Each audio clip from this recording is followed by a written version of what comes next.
She rushed into the restaurant with the kind of nervousness only a long, exhausting day could bring. Her hair was slightly messy from the wind, her phone battery was dying, and all she wanted was a quiet corner to eat before the last bus left.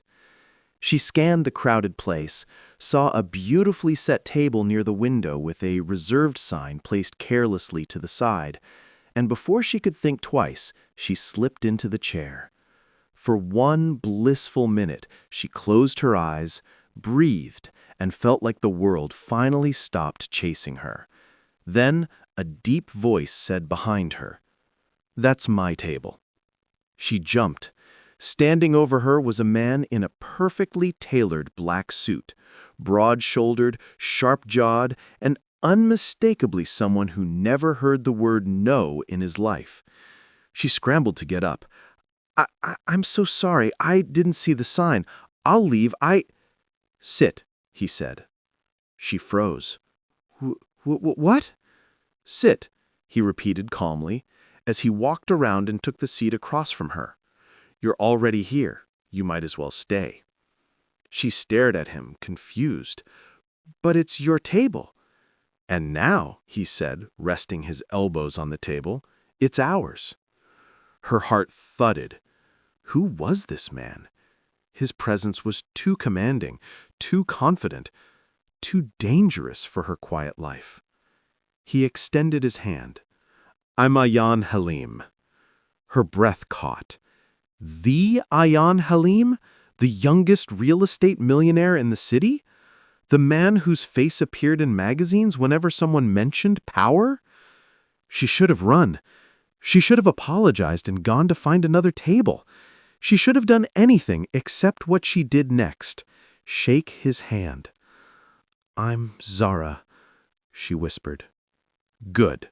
Now tell me, he said, leaning forward with a spark in his eyes, why you looked like you were fighting the whole world when you walked in. No stranger had ever asked her that. No millionaire should have cared.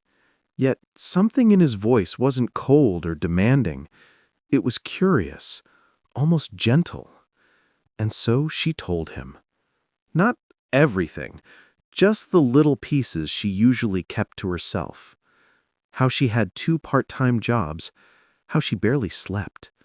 How today she was blamed for something she didn't do at work. How sometimes life just felt too heavy. He listened, really listened. Not once did he check his phone. When the waiter came, Ion ordered for both of them, but before the plates arrived, he said something that made her blink. You know, I don't let people sit with me. She swallowed. Then why me? His eyes softened. Because the moment I saw you sitting here, I felt something I haven't felt in years. Zara looked away, cheeks burning. You don't even know me. I want to, he said simply. The dinner that began as a mistake turned into laughter, stories, and moments that wrapped around them like warm light. Hours passed without them noticing. When she finally stood to leave, he rose with her. I'll walk you, he said. No, it's okay. I take the bus. You don't have to, he said, stepping closer. Not tonight. Not ever again, unless you want to. Her heartbeat trembled. But the truth was, she did want this. As they reached the exit, she paused. Arman, this was just an accident. You don't owe me anything. He looked at her like she was the only person in the room.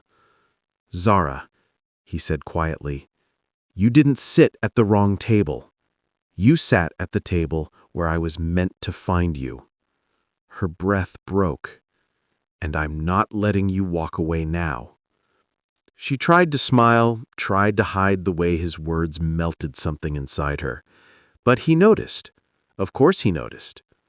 Ion held out his hand, not demanding, just offering. She hesitated for 3 seconds. Then she placed her hand in his. And just like that, a simple mistake became the beginning of a love she never saw coming. and the moment a millionaire's heart finally chose someone who wasn't impressed by his world.